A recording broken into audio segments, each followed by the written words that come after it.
We're back! We found Kachina's ancient name, too! Well, it's fairly complicated. Let me give you the condensed version.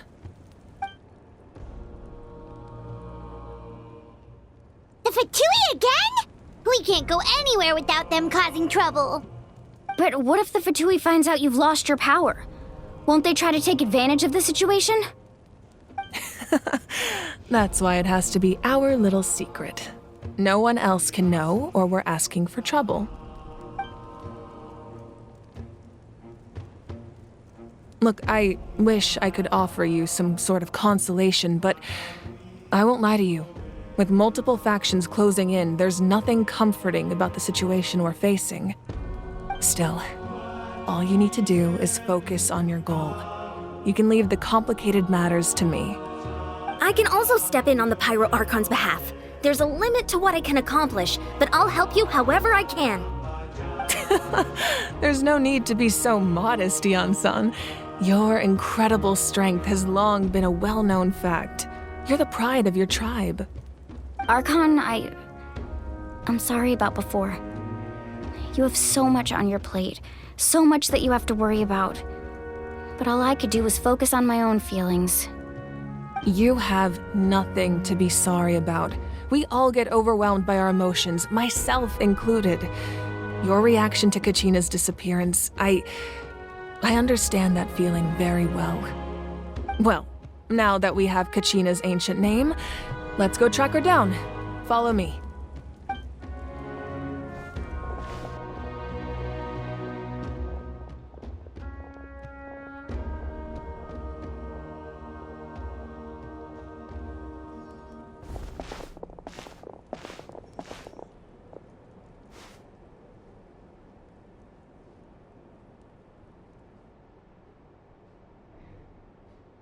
What is this place?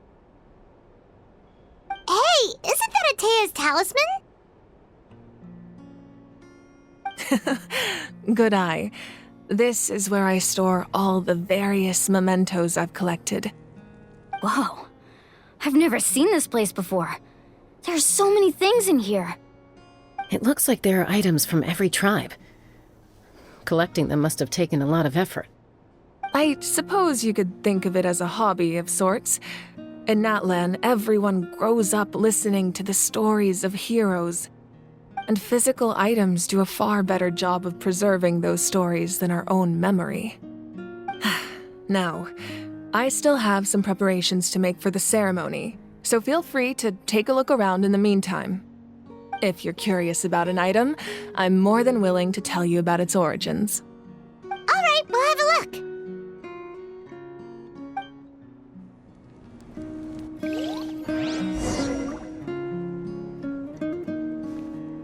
This flower looks like it's thriving. You must be good at taking care of plants, Archon.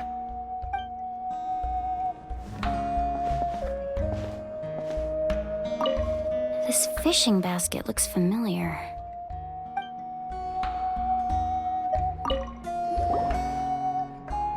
Hey, there's a fishing rod here. It must have belonged to the people of the springs. That's right. It belongs to a legendary fisherman named Matavaru. I have his entire set of fishing equipment, actually. He and I met in a tavern.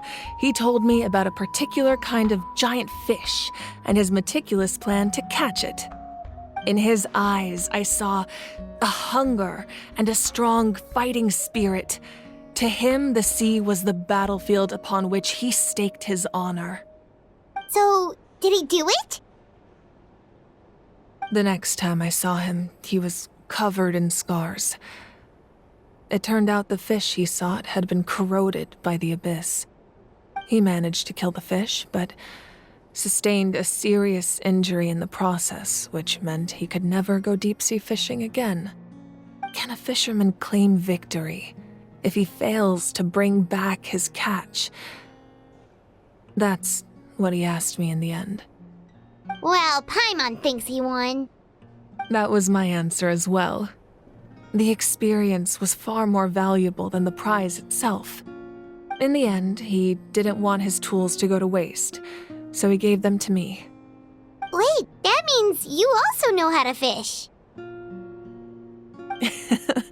Maybe we can go head-to-head sometime.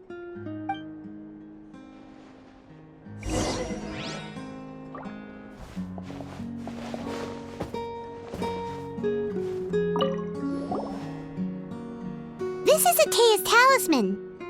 I'm sure you're familiar with this one already. Atea was rarely ever without it. The talisman brought her a lot of luck in battle.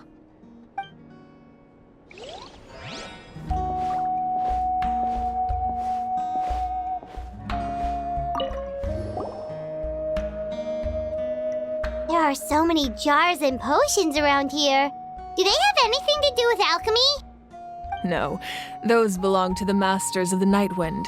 They're ceremonial tools used to amplify the ability to communicate with the Night Kingdom and the Wyab. Yamaya is an expert in this field, and she taught me a lot. Even though she appears stoic and serious, she actually has a keen sense of humor. The tools you see here are quite traditional. Her students found them outdated, so she passed them on to me. The contents of the jars aren't all that special. Oh, except the big jar in the middle. That's what she really wanted to give me. Ooh, must be something really cool. What's inside? Grape juice. Huh? It's quite tasty, although probably expired by now.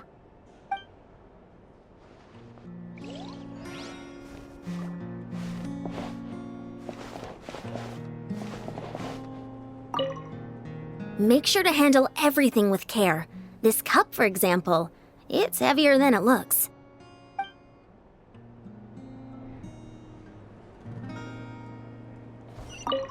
Make sure to handle everything with care.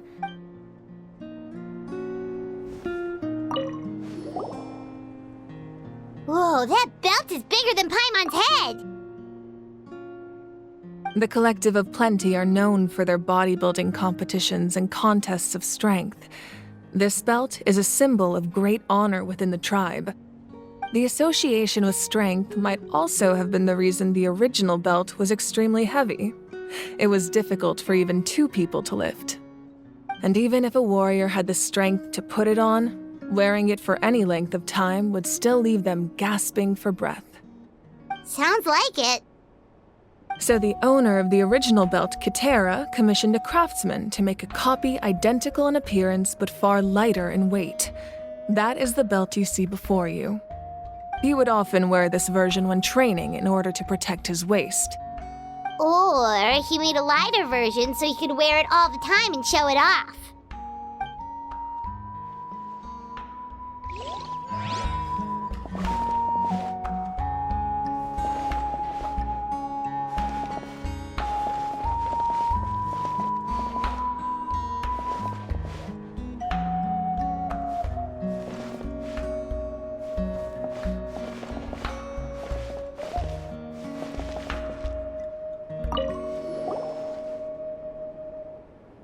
Whoa, this weapon is huge!